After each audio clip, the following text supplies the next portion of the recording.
महादेव, एक चंद्र वो है जो आपके मस्तिष्क पर ताज बनकर सुसज्जित है, और एक चंद्र वो है जो मेरा पुत्र है, जिसके प्राण आज संकट में है। यदि आज मेरे चंद्र को कोई भी क्षति पहुंची तो आपके माथे का ये ताज भी कलंकित हो जाएगा। इसलिए आज एक क्षत्राणी आपके सामने हाथ जोड़कर याचना नहीं, सर उठाकर वचन मांगने आई है कि आप मेरे चंद्र की रक्षा अवश्य करेंगे।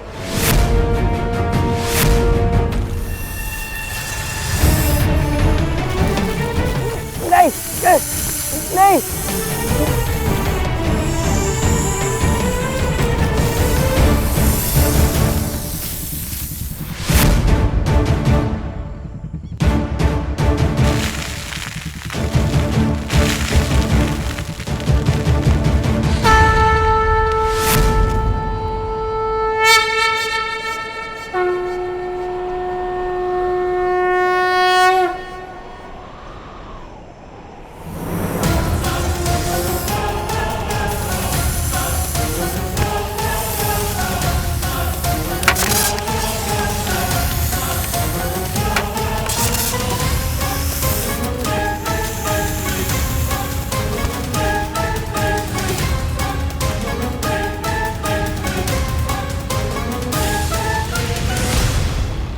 पीपलीवाट का कुल दीपक नहीं बुझेगा, कदापि नहीं। मेरे पुत्र को मेरे पास सुरक्षित लौटाना ही होगा।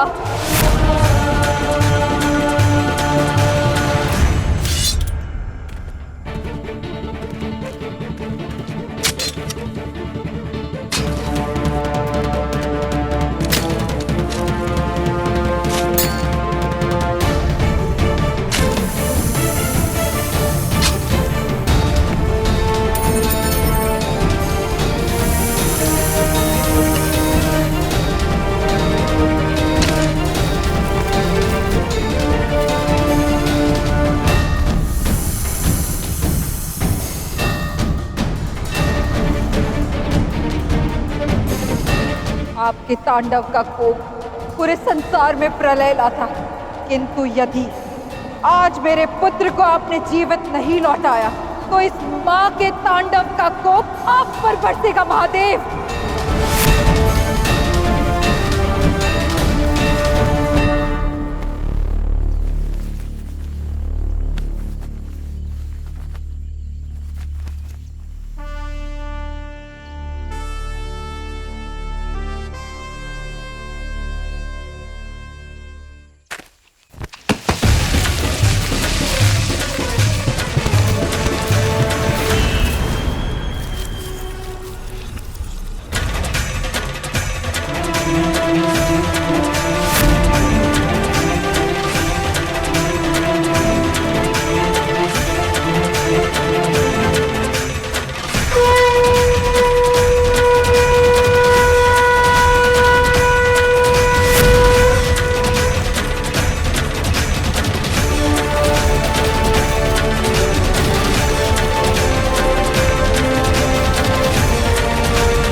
आपका संकेत समझ गई मैं महादेव। आपने माँ को हारने नहीं दिया।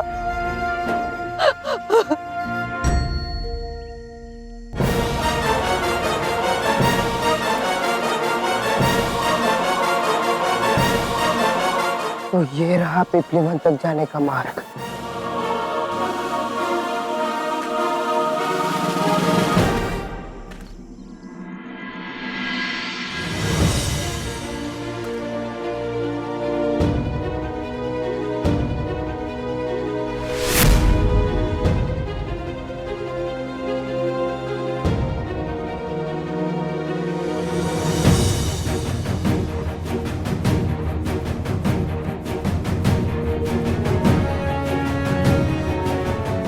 लगता है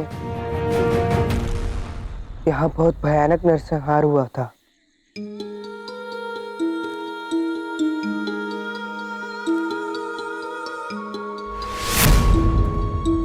और क्यों मुझे ये स्थान परिचित सा प्रतीत होता है, जैसे कि मैं यहाँ पहले भी कभी आया हूँ।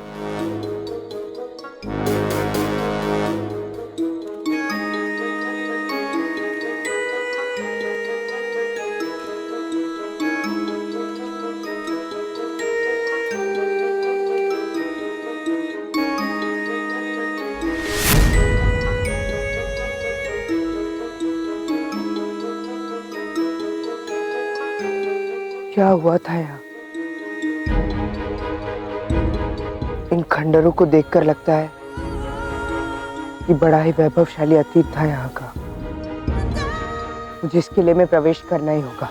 कदाचित यहीं छिपे मेरे प्रश्नों के उत्तर, जिनकी खोज मुझे यहाँ तक ले आई है।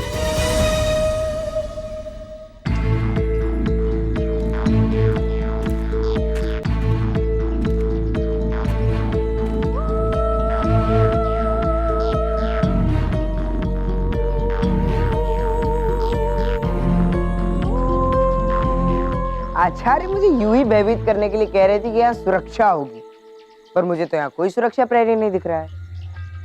हाँ, कोई भूत प्रेत हो तो पता नहीं, इन मरे हुए लोगों के भूत।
ठीक ही कह रहे थे खुली शिखा वाले आचार्य। किसी भी सुरक्षा प्रहरी के ना होते हुए भी धनानंद का अदृश्य सुरक्षा चक्र अवश्य है यहाँ। इस मार्ग से तो मैं जीवित इस किले से बाहर नहीं निकल पाऊंगा। मुझे कोई और ही मार्ग ढूंढना होगा।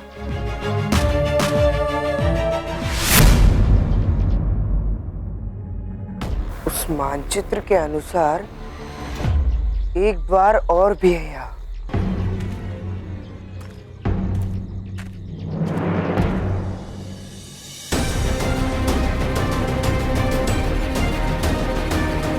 कदाचित यही वो चिन्ह है जहाँ गुप्त द्वार है।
मार्ग समाप्त हो गया, किंतु ये कैसे संभव है?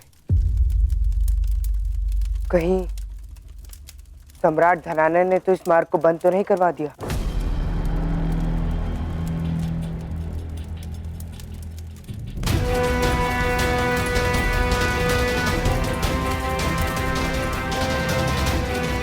चंद्रिका भरी रात में चमके भानुराज, चहूं और विकट तमस हो, बस एक स्थान उजास। भोर सांझ के खेल में उलझा, यात्री मार्ग ने घेरा हो, सुबह सांझ का एक पथिक हो, एक माह का फेरा।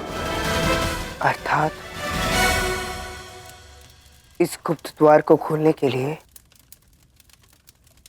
मुझे पहले उस पहेली को हल करना होगा। चांदनी रात में सूरज चमके, अर्थात यहां कोई तो वस्तु होगी जो इस गुप्त द्वार को खोलने में मेरी सहायता करे।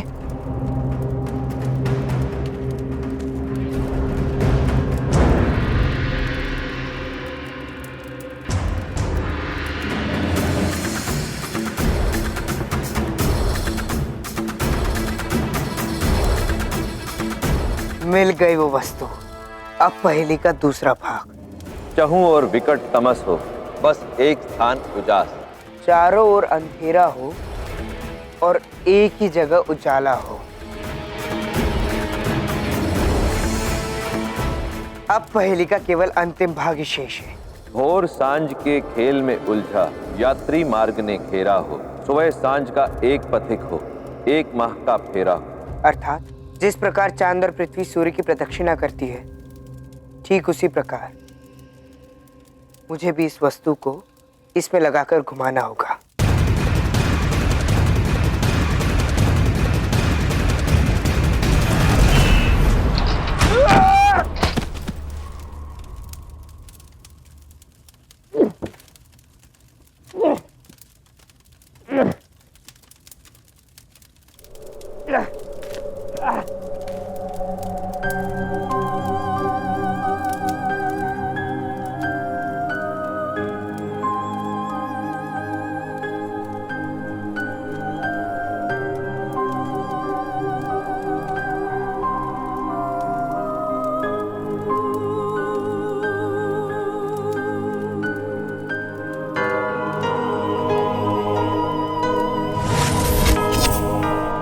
ये स्थान मुझे जाना पहचाना सा क्यों प्रतीत हो रहा है? ऐसा क्यों लग रहा है जैसे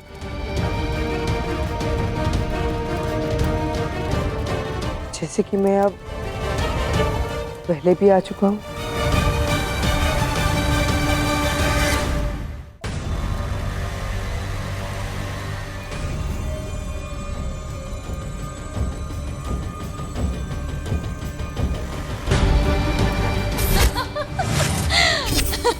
कौन हूं मैं? कौन है मेरी माँ? क्या संबंध है मेरा इस स्थान से?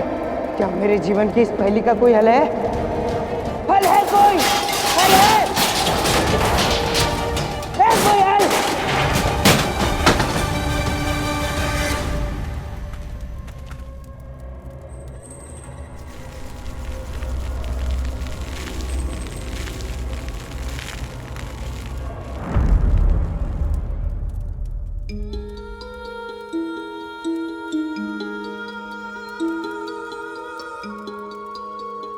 कदाचित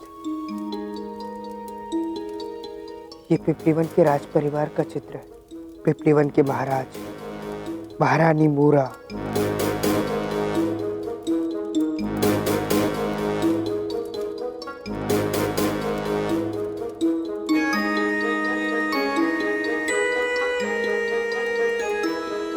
और उनका पुत्र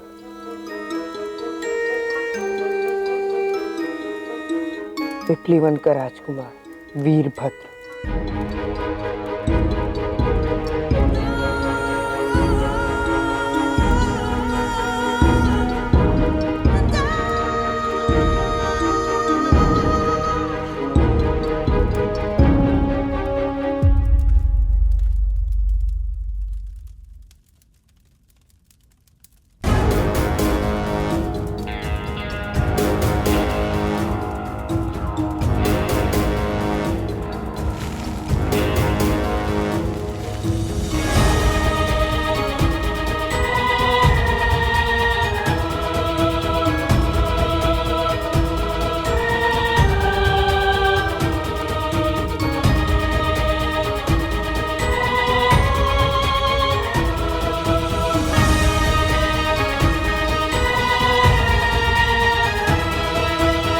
मेरी माँ का कंगन महारानी मूरा के हाथ पे कैसे?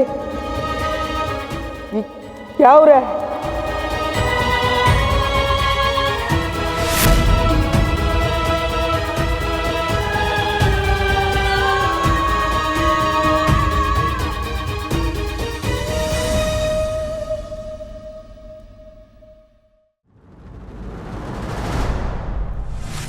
उद्यमेन ही सिद्धयन्ति कार्याणि न मनोरथ न ही सुप्तस्य सिंहस्य प्रविशन्ति मुखे मृगा।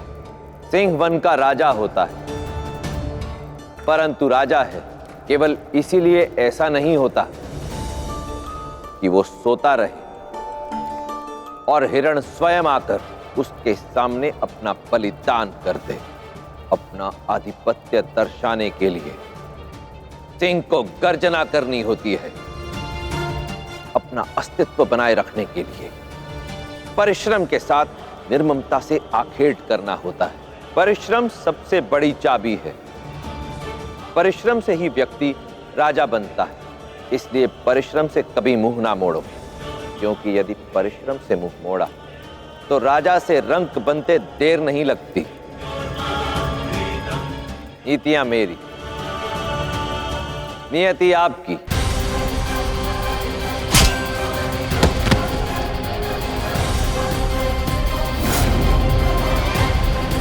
असंभव, ये जीवित कैसे है?